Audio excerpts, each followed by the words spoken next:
Buongiorno, buon pomeriggio, and buonasera, Lazio world. Welcome to our instant reaction pod. A little stoppage time here. We could absolutely use a lot more of that. Reviewing Bologna versus Lazio. I'm your host, running solo today, Shawn McIntosh, to talk about the unfortunate match we just witnessed with Lazio falling 1-0 to Bologna. This episode's not going to be fun. You know, we were lacking in a lot of ways, and gonna be pretty honest about my thoughts as always. So let's jump right in. As usual, we describe a match in 3 words or less, and we are starting to see a trend here. For me, it was spark, and this trend is becoming one that we should start concerned about. The final third, a failure to create opportunities. Certainly, I mean, we talked about our inability to be clinical in our last match. We didn't even have opportunities today to lack any sort of clinical abilities aside from, you know, an early chance that was ultimately ruled or whistled a foul. And so let's jump into this. Early into the match, particularly just looking at the first half, but 6 minutes in, Lazzari with a sign of what I thought was a strong match from him, but a sign of things to come from Lazzari. Oh, he makes a brilliant run as usual, uses his pace to create a little bit of havoc and create some opportunities, and whips a nice ball in, which we don't say oftentimes about Lazzari, but plays a really nice cross into Tati, who bangs a header right off of the crossbar. You wish he obviously, in moments like that, wish he did a little bit better. But ultimately was blown off for a foul that I questioned, and then not long after, 16-minute mark, Romagnoli, a relatively free header from a Luis Alberto corner. Again, something we don't say often is Luis Alberto playing a nice corner, and chance wasted from Romagnoli. You wish he does better. It's a ball just straight to the keeper, and we then have another chance about a minute or so later, 18-minute mark. Luis Alberto goes for a direct play at the keeper from the corner position. It causes havoc, and then a header, gets blocked, and then a rebound right to Tati, blasting it over the crossbar. So to start this, we actually did well to wreak havoc. I thought our press, especially in the first half, especially in the first 20 minutes, was fantastic. You could see it disturbed Bologna, and that's really where most of our chances came from. And I just, not a ton came from the attack in our run of play, and just I'm concerned. For me, I want to stay on this first half that was positive, but those early chances came from corners, came from the press, came from players that don't typically perform at the highest level. I mean, Lazzari, can be a dangerous player, but our stars aren't doing their jobs. But by and large, in that first half, I thought it was a pretty dominant performance. It was safe. We came out of the half 0-0. We didn't give up any opportunities to Bologna. I think Bologna had a small chance at the fifth minute mark from a really poor attempted clearance from Patrick. But aside from that, we disrupted Bologna, and I thought we went into halftime feeling good about ourselves. And I certainly felt good about the defensive performance and hoped things would click where we could come out of this with a 1-0 match. And to everybody's dismay, we come out of halftime sleeping. And 30 seconds into it, disaster. Luis Ferguson ends up scoring on a defense napping, no switches being made, and pretty easy goal. He's clinical when bearing it, but I thought it was a sign of things to come, and while we didn't give up Tanya, we didn't need to, because that attack was as lifeless as it comes. So I'll jump into the bidone of the match, and this is another trend for me. I've marked this player as my bidone. Maybe I think this is the third time already this season, and for a player that came out playing really, really hot, I'm concerned about the performances of Luis Alberto. I thought, for me, he was the worst player on the pitch. Typically we can praise what he does in attack. He's been our catalyst in any sort of offensive creativity, and today that was absent. I aside from his two corners, which surprisingly created some opportunities, he did very, very little. His touches were poor. Defensively, he was really bad. There was times late in the match where he was lazy. I mean, there was 80th minute. He stretches to make a tackle, just a lazy stretch of the leg, misses the ball completely, puts Zaccagni in a position where he's got a foul and earns a yellow.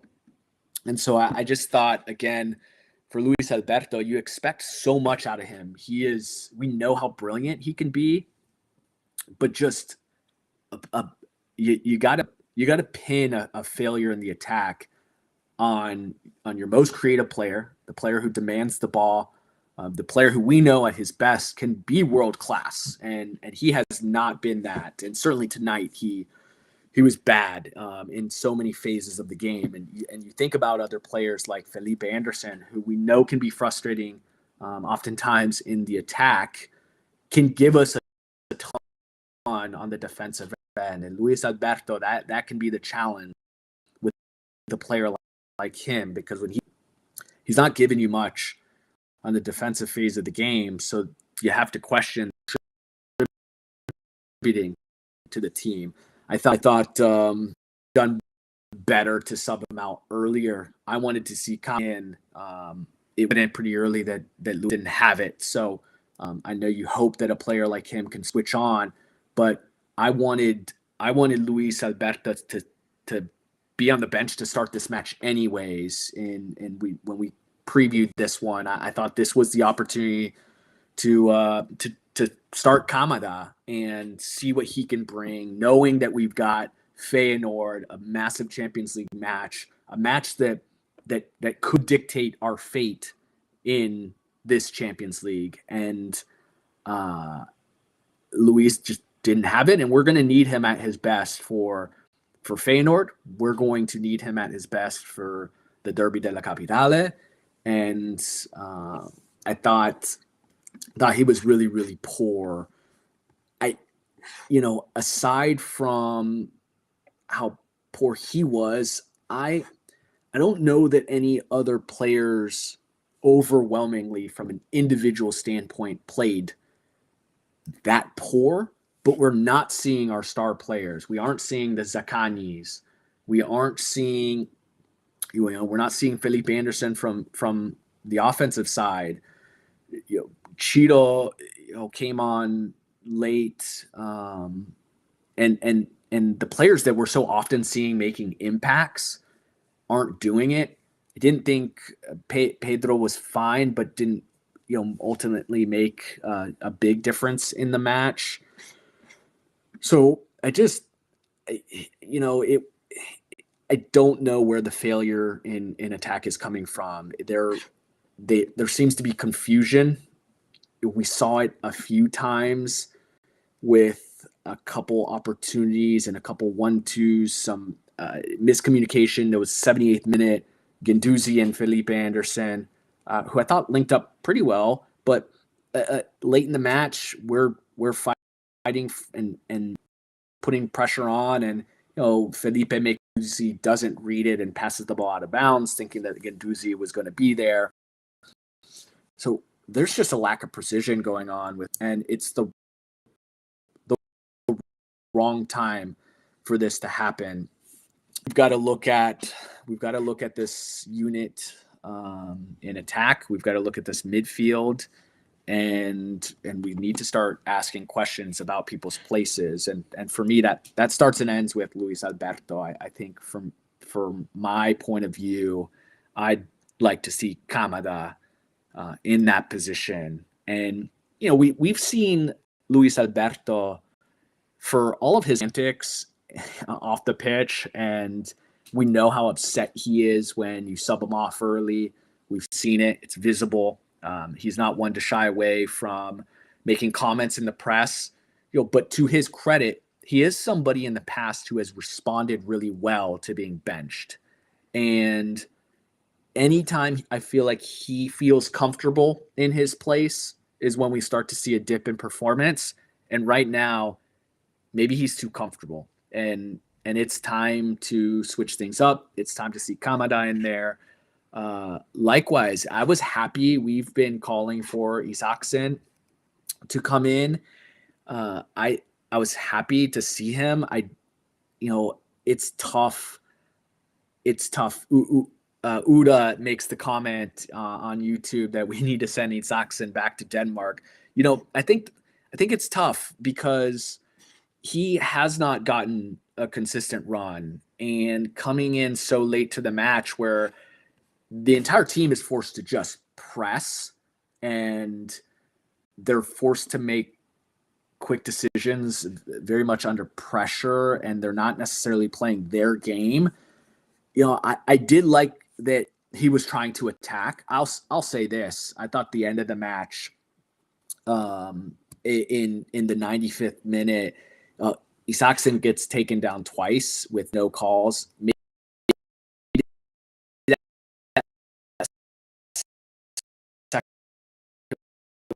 one was a little sound, but that first one I thought should have been whistled.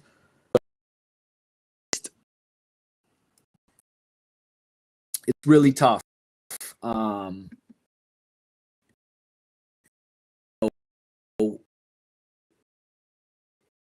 After we conceded, certainly Lazio partnering is, you look at the statistics, and I mean, very even than Bologna, but the startling one that we continue to address with 11 shots and only one of it, not a threat. So it really is disappointing. We so well to score against Bologna, and Bologna has done well to score against Lazio historically as well. So you think going into this one, at least it being a little bit of a free flowing match, and both teams like to press, and both sides you think maybe come away with some goals, but our attack right now isn't threatening or scaring anybody. So in terms of my man of the match, we always want to stay consistent even in the face of negativity and some tough matches.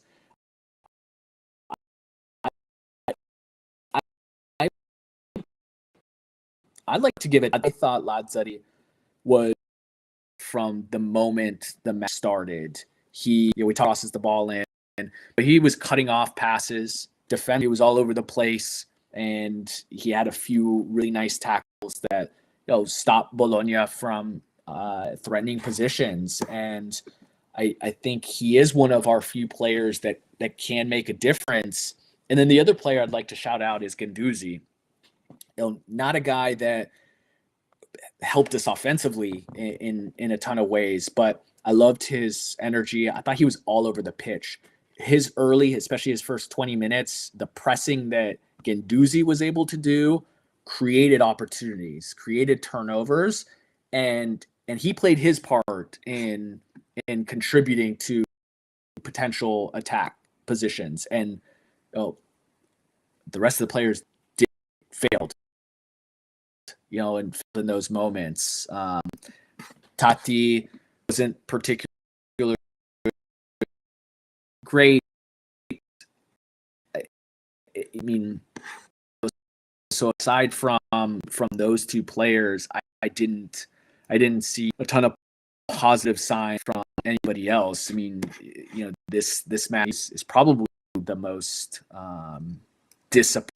grim AF, maybe our most grim match to date. And it's tough to take a ton of positives away from this because there's little signs. I mean, we only conceded one, if that's the positive. I mean, we did well to halt Bologna, but at the end of the day, we've got to be better, and we're so dependent on clean sheets. It seems as if we don't have a clean sheet, we're walking away with matches completely empty-handed. So that's troublesome. Udaldin says, I can't believe how Sergei dependent we were. And maybe so. I was a little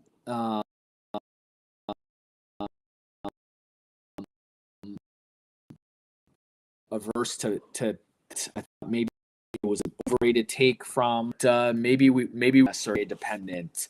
I think the goal in thinking that we are struggling so much because of one player is because it was one player, and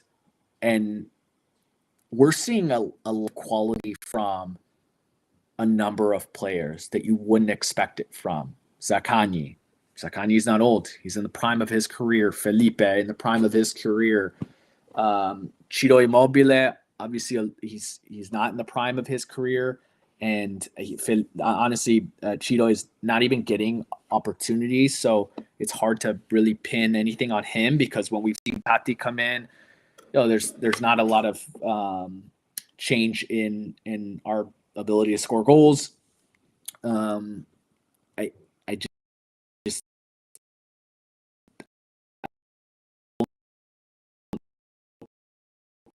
it's tough to pinpoint it. I know it may take a formation change.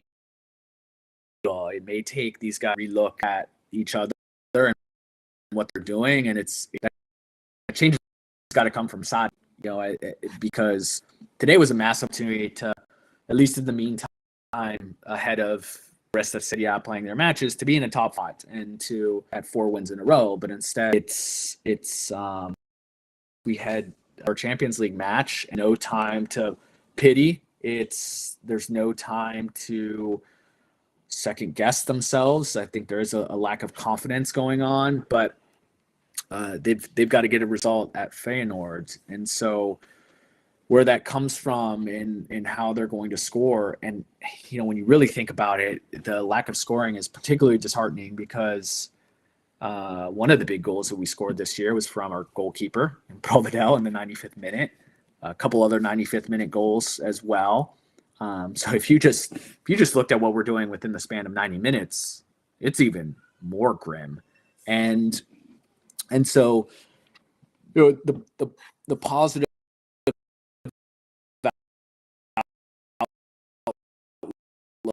look is they're still in a position, there's still, and you could say that it looks as bad as it does right now, and the only way to go is up.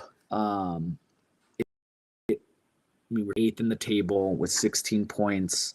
4th place right now is still 19 with Atalanta. We have played one more match than every side in the top 5. Bologna now sees themselves at 18 points. Crazy to think that they're in 6th in the table. But we we just need to make a few adjustments, and we need our star players. We need the players that we relied so heavily upon last year to step up. And again, we're long past Sergei Milinkovic-Savic, and we're not just missing Sergei right now. We are missing Zaccagni. We are missing Luis Alberto.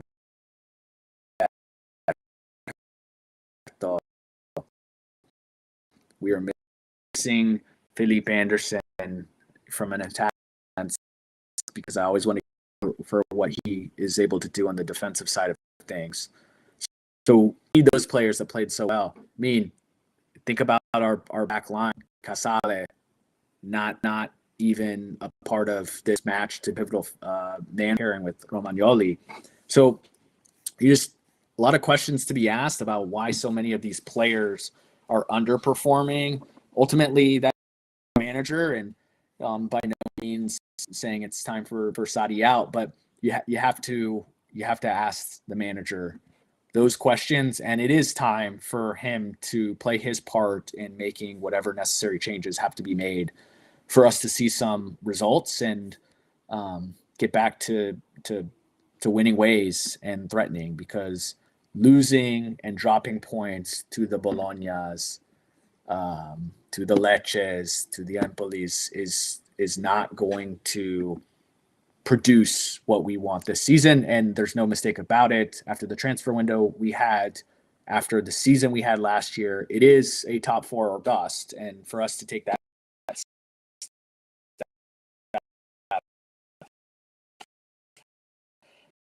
as a club, and we've got to start. Otherwise, we know investments were made, and we all felt really good about the transfer window. And I still feel personally good about the players that we brought in. And I think there's a lot there with Rovella, Kamada.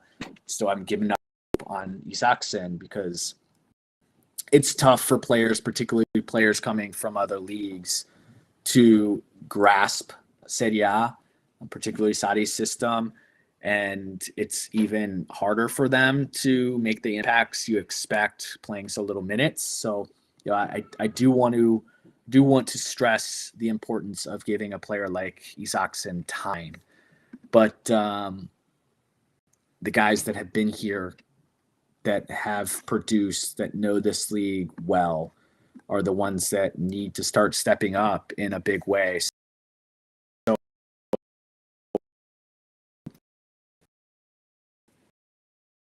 we'll see. It's really to walk away without a goal. Again, our last match, it was 95th minute, and it took a penalty for us to even score. So we really need to take a step back and look at this attack. It's got to be revamped in a big way. So some players look tired.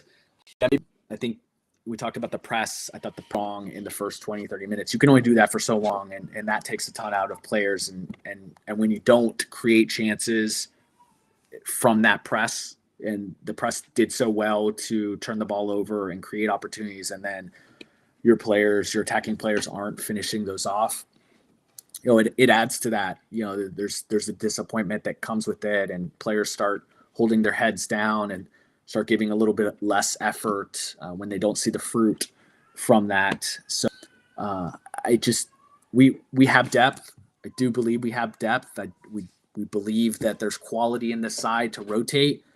So players being tired is unacceptable. At least when I look at Sadi, he should be rotating, and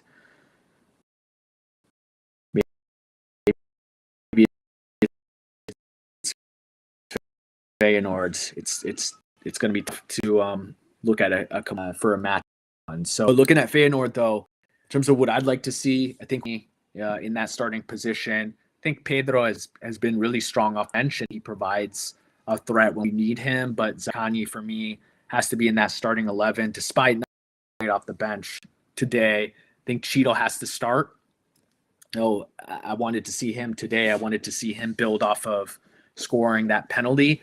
But against Feyenoord in Champions League at home, Cheadle needs an opportunity to get his legs under him, and he needs to be leading the line against Feyenoord in Champions League. And then, Felipe is really the only option at that right wing position. It's too much for Isaacson in a match like that.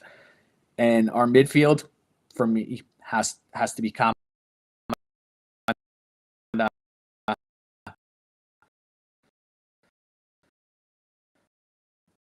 I'd like to see how big this one is. I think Luis has just looked, and this match isn't too big.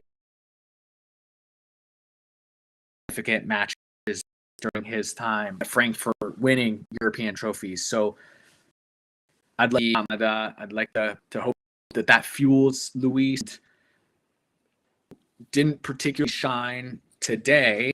I'm consistency's sake, because I do believe a completion in the midfield can be such a challenge. But whether it's Vecino playing that role, Cataldi, and then I don't know if you start Guendouzi.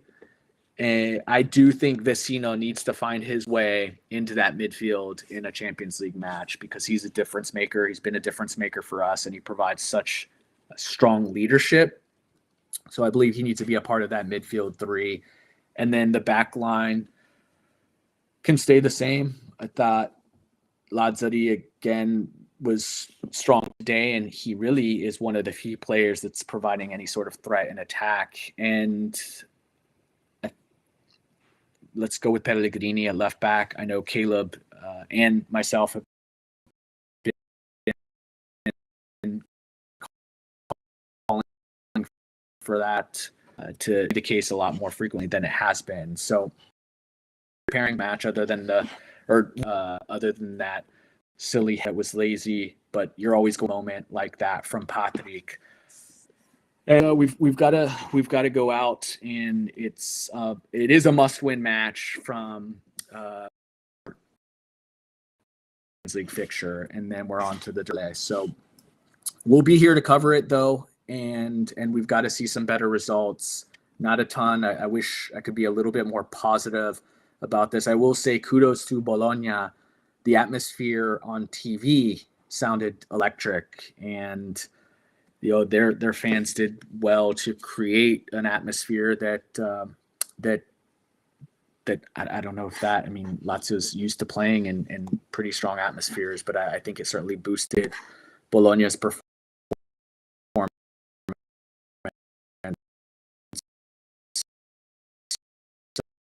So, shout out to them for showing up on a front.